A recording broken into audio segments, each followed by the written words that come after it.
हाँ, विनिर्माण है ना, ये नहीं है ना, मैथ नहीं है वो, बस ठीक है। तो आज हम पढ़ेंगे अपना नया चैप्टर विनिर्माण उद्योग।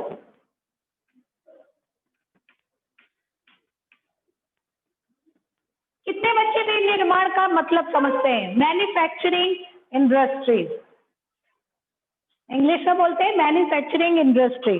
तो कितने बच्चे ऐसे हैं जो विनिर्माण का मतलब समझते हैं? बताइए।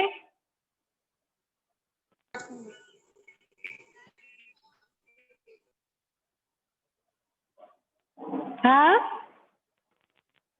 बोलिए बेटा। किसी को मालूम है मैन्युफैक्चरिंग इंडस्ट्री, विनिर्माण उद्योग किसे कहते हैं? विनिर्माण जैसे निर्माण शब्द जुड़ा हुआ है। हमने जो पढ़ा था तीन क्षेत्रक पढ़े थे, प्राथमिक क्षेत्रक, द्वितीय क्षेत्रक और तृतीय क्षेत्रक। तो प्राथमिक क्षेत्रक में हमने क्या पढ़ा था बेटा? इसका संबंध प्रकृति से होता है ना? बोलिए, आवाज आ रही है मेरी? इधर। Yes ma'am. हाँ, प्राथमिक क्षेत्र का संबंध प्रकृति से होता है। जब हम प्रकृति से कोई वस्तु लेकर उसे दूसरा रूप देते हैं, है ना, उसका निर्माण दूसरे रूप में करते हैं, तो उसको ही हम कहते हैं विनिर्माण। क्या कहते हैं? विनिर्माण। तो कई बार हम द्वितीय क्षेत्रक को भी विनिर्माण क्षेत्रक भी कहते हैं। समझ में आया? जो हमने इकोनॉमिक्स में प्राइमरी सेक्टर, सेकेंडरी सेक्टर और टेरिटरी सेक्टर पढ़ा है, सबने इकोनॉमिक्स में पढ़ा, प्राथमिक क्षेत्रक, द्वितीय क्षेत्रक और तृतीय क्षेत्रक। प्राथमिक क्षेत्रक में हम प्रकृति से चीज लेते हैं और द्वितीय क्षेत्रक में उस प्रकृति से ली हुई वस्तु का हम नया रूप बनाकर उसको अधिक मूल्यवान बना देते हैं, अधिक लाभकारी बना देते हैं। तो ऐसे उद्योग, इस चीज को, इस प्रक्रिया को ही हम विनिर्माण उद्योग के नाम से जानते हैं। ठीक है बेटा, इतना समझ में आ गया? विनिर्माण का मतलब किसी भी वस्तु को, प्रकृति की जो वस्तु है उसको नया रूप प्रदान करके उसे और लाभकारी मानव के लिए बनाना। समझ में आ गई? दूसरा चीज है, कुछ शब्द हैं जो आप ध्यान से सुनेंगे, जो बार बार आपके उसमें आएंगे बुक में। विनिर्माण समझ में आ गया सबको? बोलिए। Yes ma'am. हाँ, विनिर्माण यानी कि जो प्रकृति से हमने वस्तु ली है उसको अधिक मूल्यवान बनाना, उसका निर्माण करना। ठीक। दूसरा है आधारभूत उद्योग। आधारभूत उद्योग, एक तो हो गया विनिर्माण उद्योग, यानी जो भी उद्योग है वो सब विनिर्माण है, क्योंकि प्रकृति से चीज लेकर वो नया निर्माण या नया रूप डालते हैं। दूसरा है हमारा आधारभूत उद्योग। तो आधारभूत उद्योग कौन से होते हैं बताइए?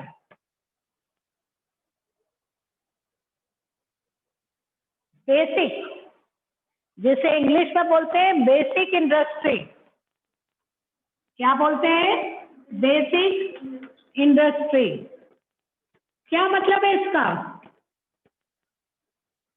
बेसिक है, आधार है, शब्दों के अब मीनिंग से समझो, यानी कि दूसरे उद्योग उस पर निर्भर है, उनके बगैर दूसरे उद्योग लग नहीं सकते हैं।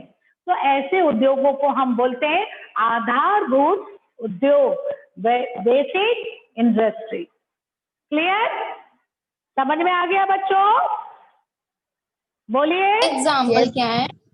एग्जाम्पल आप दे सकते हैं, लोहा इस्पात उद्योग। लोहा इस्पात उद्योग क्यों है ये आधारभूत? क्यों है? आप कपड़े का भी उद्योग खोलेंगे तो लोहे की मशीनों का, लोहे की बिल्डिंग का, लोहे का प्रयोग करेंगे। सारे औजार तो लोहे के बनते हैं, सारी मशीन लोहे की बनती है। तो हमारी जितने भी उद्योग हैं वो सब इस पर बेस है। समझ में आ गया? तो ऐसे उद्योगों को हम क्या बोलते हैं? आधारभूत उद्योग। समझ में आ रही है बच्चों? हाँ। Yes ma'am. दूसरा शब्द, हाँ दूसरा शब्द आएगा उपभोग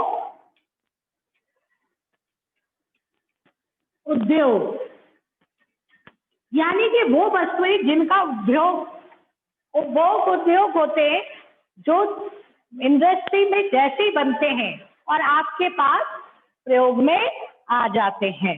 तो ऐसे उद्योगों को हम क्या कहते हैं? उपभोग उद्योग। समझ में आ रही है बात? ऐसे उद्योग जैसे कि आपका ब्रेड बन रहा है ना, उद्योग में बनी ब्रेड सीधा आपके मार्केट में आ गया, आप उसका प्रयोग कर रहे हैं। लेकिन कुछ उद्योग ऐसे होते हैं जिनमें छोटे छोटे पार्ट्स बनते हैं, फिर वो दूसरी इंडस्ट्री में जाते, वो पार्ट असेंबल होते, फिर वो तीसरी इंडस्ट्री में जाते, इस तरीके से डिवाइड हो जाते हैं। तो उनको हम, जो उद्योग जिससे हमें डायरेक्ट सीधा हमारे पास आए, कस्टमर के पास आए, जो प्रोडक्ट इंडस्ट्री से निकलकर सीधा किसके पास आए? उपभोक्ता के पास, कस्टमर के पास। तो ऐसे उद्योगों को हम क्या बोलते हैं? उपभोग उद्योग। समझ में आ रही है बात? हाँ। Yes ma'am. चलिए अब हम आते हैं, इसके बाद पढ़ते हैं कि सबसे पहले हम ये पढ़ेंगे, ये चीजें हमने पढ़ ली। विनिर्माण का मतलब जिसमें निर्माण किया जाता है, किसी भी प्राकृतिक वस्तु का निर्माण करना ही विनिर्माण है। दूसरा है बेसिक इंडस्ट्री, यानी अन्य उद्योगों को जो आधार देती है उनको हम कहते हैं बेसिक इंडस्ट्री, जैसे कि लोहा इस्पात उद्योग। कोई भी उद्योग इसके बगैर नहीं लग सकता है। दूसरा है उपभोग उद्योग, यानी कि जो भी चीज बन रही है उद्योग में और उसके बाद सीधा उपभोक्ता के हाथ में आ रही है, उसको हम कहते हैं उपभोक्ता उद्योग या उपभोग उद्योग। ठीक है, उसके बाद आप कर सकते हैं। और इसके बाद हम पढ़ेंगे उद्योग की स्थापना कहाँ पर होती है।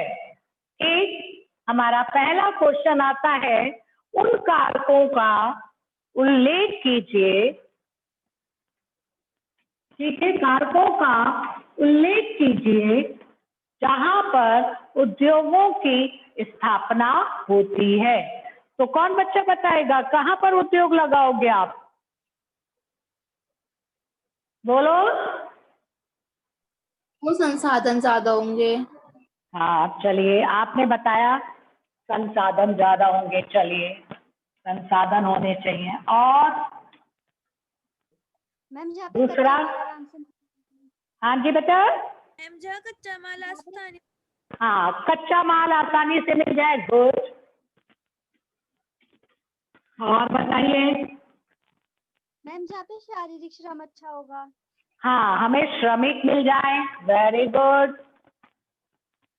चौथा बताइए। जहाँ पर ट्रांसपोर्ट अच्छा होगा। हाँ, जहाँ पे एनवायरमेंट। हाँ ट्रांसपोर्ट फैसिलिटी अच्छी हो। और बोलिए। हाँ बोलो। बस इतने ही? चलिए गुड, इतना तो आपको मालूम है, ये अच्छी बात है।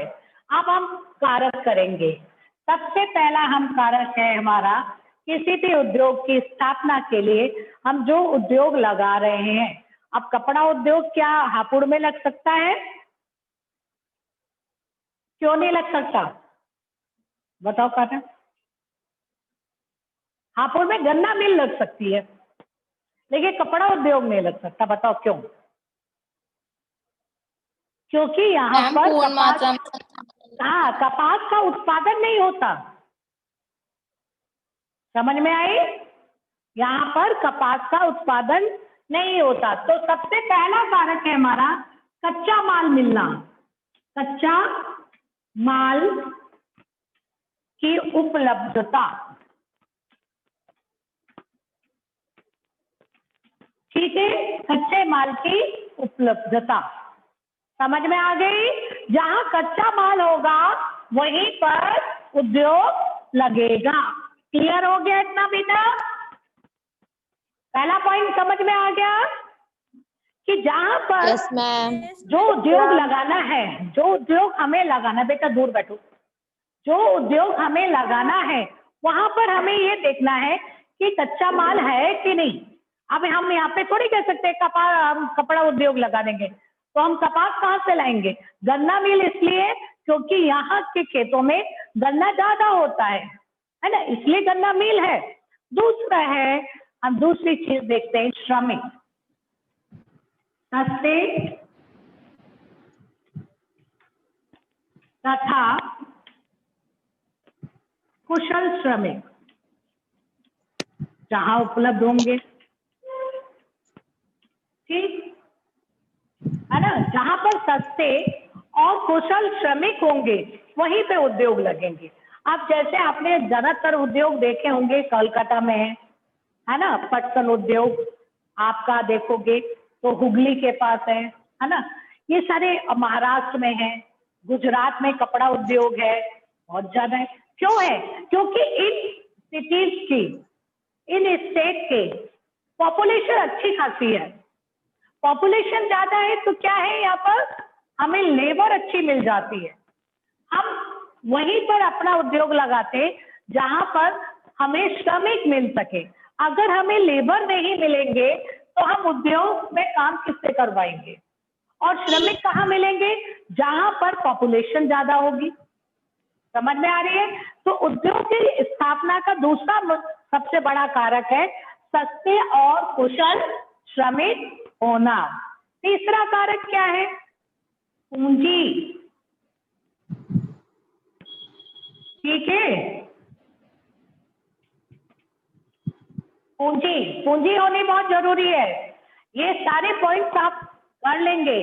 क्यों? क्योंकि अगर आपको ये पॉइंट्स याद हैं सारे, तो आपसे कभी भी कोई क्वेश्चन पूछता है कि भाई कपास उद्योग अहमदाबाद में ही क्यों है, तो आप बता सकते हो इन पॉइंट्स के अनुसार कि वहां पे कच्चा माल उपलब्ध हो जाता है, क्योंकि वहां की जो भूमि है वहां पर काली मृदा पाई जाती है और काली मृदा कपास के लिए बहुत उपयोगी होती है। तो आप लिख सकते हो। कब लिख पाओगे? जब आपको ये पॉइंट याद होंगे किसी भी उद्योग की स्थापना के लिए।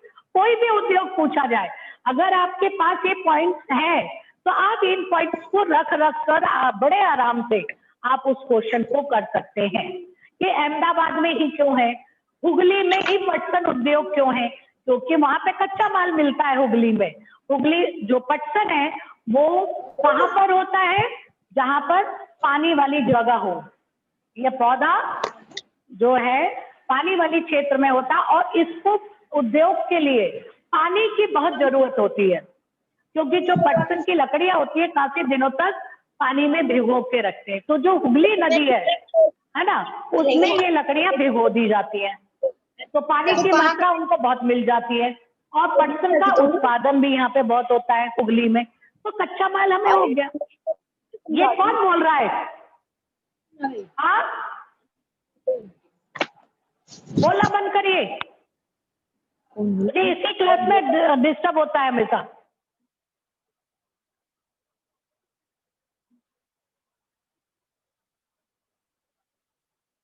बिल्कुल आवाज नहीं आनी चाहिए, कोई डिस्टरबेंस नहीं आना चाहिए मेरे पास। सबके नाम आ जाते हैं, सबके माइक्रोफोन ऑन दिखाई दे जाते हैं, जो भी बोलेगा।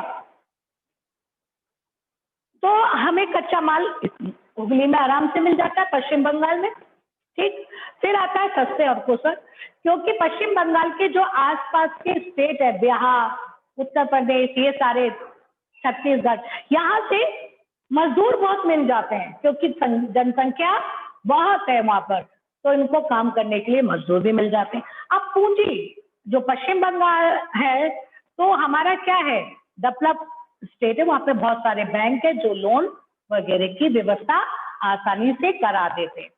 किसी उद्योग की स्थापना के लिए तीसरा मुख्य कारण होता है पूंजी। उद्योग वही लगेंगे जहां पर बैंक होंगे, और बैंक होने से क्या होगा, लोग लोन लेकर उद्योग लगा सकते हैं। चौथा हमारा कारक है बाजार। ठीक है, अब हमें जो उद्योग लगा रहे हमें ये देखना है कि यहाँ पर बाजार उपलब्ध है या नहीं है, क्योंकि जो प्रोडक्ट हम बना रहे हैं उसके लिए मार्केट भी तो चाहिए। जब मार्केट ही नहीं होगा तो उस प्रोडक्शन को हम कहाँ ले जाएंगे। तो सबसे बड़ी बात है कि हमें देखना है जो चीज हम बना रहे हैं उसे खरीदने वाले लोग हैं या नहीं है। तो मार्केट का होना बहुत जरूरी है। अब मार्केट तक कैसे पहुंचोगे? यातायात से। परिवहन। हाँ, या तो परिवहन लिख दो, परिवहन। परिवहन सुविधा होनी चाहिए भाई। मार्केट, आपका माल, आपके उद्योग में कच्चा माल पहुंचाना और वहां से तैयार माल मार्केट तक ले जाना, वो कौन करेगा? परिवहन करेगा। अगर परिवहन सुविधाएं वहां नहीं है तो कोई भी उद्योग वहां पर डेवलप नहीं होगा। ठीक है, छठा पॉइंट आप लिख सकते हैं, सरकारी नीतियां कैसी हैं। ठीक है, वैसे आप केवल 6 तक करिए, 5 तक समझ में आ गया। 5 तक आपके लिए काफी है। तो हमें मालूम पड़ गया किसी भी उद्योग की स्थापना के लिए कच्चे माल का होना बहुत जरूरी है, सस्ते और कुशल श्रमिक होना बहुत जरूरी है, पूंजी होना जरूरी है, बिना पूंजी के तो कोई भी कुछ नहीं हो सकता, और तैयार माल को पहुंचाने के या बेचने के लिए हमें बाजार भी चाहिए। उसके बाद आता है परिवहन, वहां तक पहुंचाने के लिए हमें यातायात के भी जरूरत है। उसके बाद भी और बहुत सारे कारक है, जैसे सरकारी नीति का होना, वहाँ का पर्यावरण मतलब जो जलवायु है क्या वो है कि नहीं, सही है कि नहीं है ना, ये सारी चीजें भी करती है। लेकिन मुख्य रूप से आपके ये 5 पॉइंट हैं। क्लियर इतना? बोलिए बच्चों। Yes ma'am. Yes ma'am. हाँ, तो आपके इतने हो गए। इसके बाद हम पढ़ेंगे उद्योगों का वर्गीकरण, उद्योगों का क्लासिफिकेशन कैसे किया जाता है। ठीक है, हम कैसे किस आधार पे बांटते कि ये उद्योग बेसिक है, कि उपभोग है, ये निजी है, ये इस तरीके से उद्योगों का क्लासिफिकेशन। ठीक है, उद्योगों का वर्गीकरण किस आधार पर किया जाता है।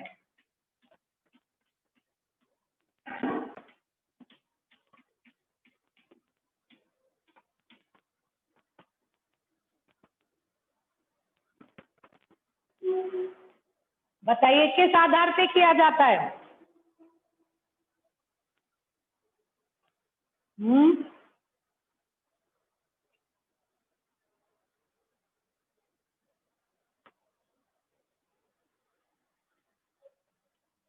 भूमिका के आधार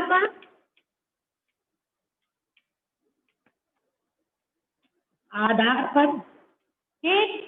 दूसरा वर्गीकरण हम करते हैं पूंजी निवेश के आधार पर,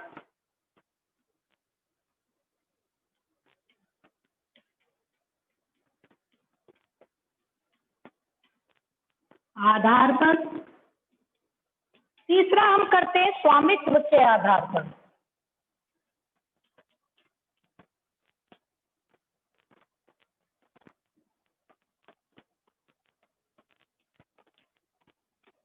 के आधार पर।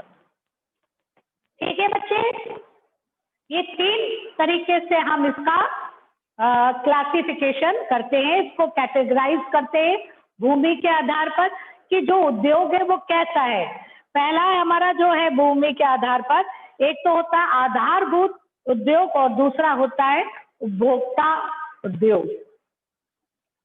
2 क्लासिफिकेशन, इसके फिर दोबारा 2 हो जाएंगे, एक हो जाएगा आधारभूत, दूसरा हो जाएगा उपभोक्ता, जो मैंने पहले आपको बताया था उपभोक्ता उद्योग। आधारभूत उद्योग में जो कुछ उद्योग ऐसे होते हैं जिनका प्रोडक्शन आपके पास नहीं आता है, ठीक, वो किसके पास जाता है? दूसरी इंडस्ट्रीज के पास जाता है।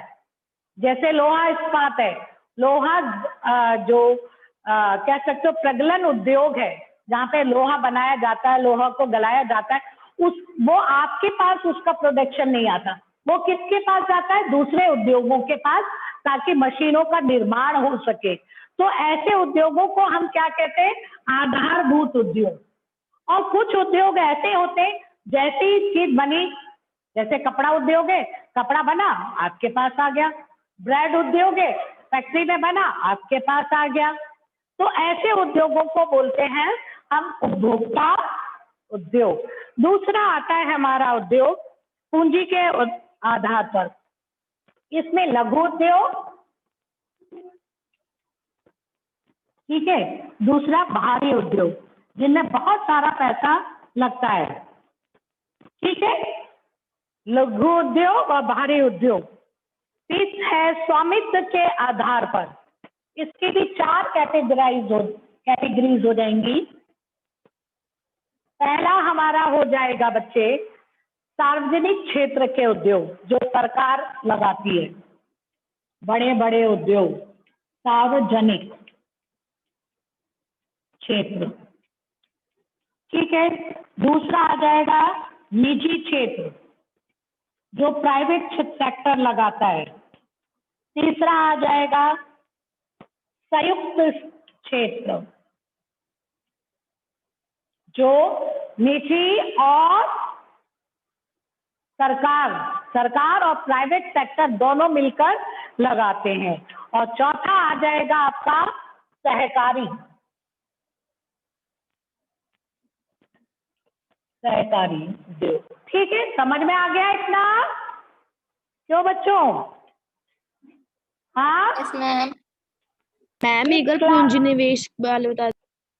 पूंजी निवेश, जैसे कुछ उद्योग होते हैं, एक लिमिट रखी जाती है, इतने लाख से जो उद्योग है, उससे नीचे वाले जो उद्योग है वो लघु उद्योग की श्रेणी में आएंगे। जैसे आपका लघु उद्योग में आ जाता है टूथपेस्ट बनाना, चीनी बनाना, है ना, मशीन बनाना, पंखा बनाना, ये ऐसे इस तरीके से। और भारी उद्योग में आ जाता है आपका लोहा इस्पात, इसमें कई लाखों करोड़ों की पूंजी निवेश की जाती है। तो एक पूंजी एक स्केल दिया जाता है कि इससे नीचे अमाउंट के जितने भी उद्योग है ना, 50 लाख से नीचे वाले या 6 करोड़ से नीचे वाले क्या होंगे? लघु उद्योग। उससे ऊपर वाले लोह भारी उद्योग। तो भारी उद्योग में मोस्टली लोह इस्पात, पेट्रोलियम, रासायनिक, इस प्रकार के उद्योग आते हैं, क्योंकि इनमें करोड़ों अरबों का पैसा लगता है। और लघु उद्योग में कम अमाउंट लगता है। समझ में आ गई बात बच्चे? Yes ma'am. दूसरा है सार्वजनिक।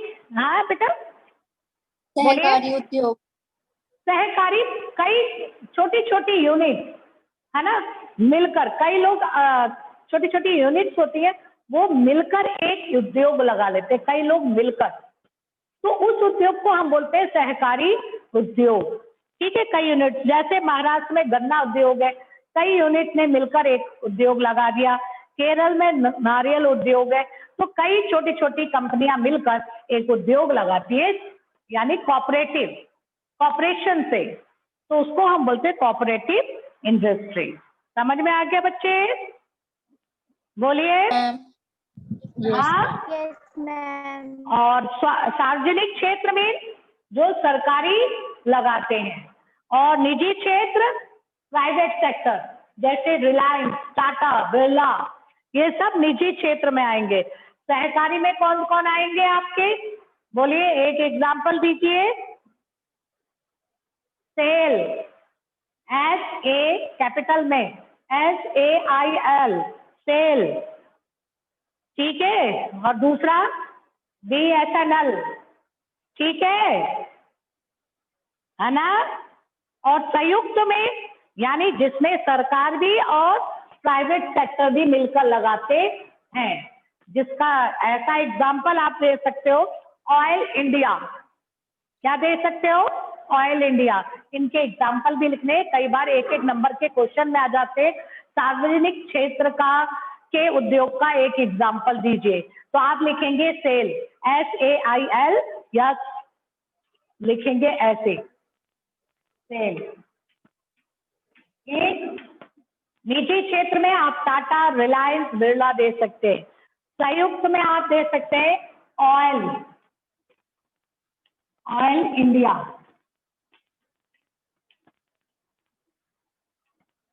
ठीक है। और सहकारी में आप केरल का नारियल उद्योग दे सकते हैं। ठीक, आज के लिए बस इतना ही, फिर कल इसके बाद का पढ़ेंगे हम लोग। अब अटेंडेंस ले लेते हैं।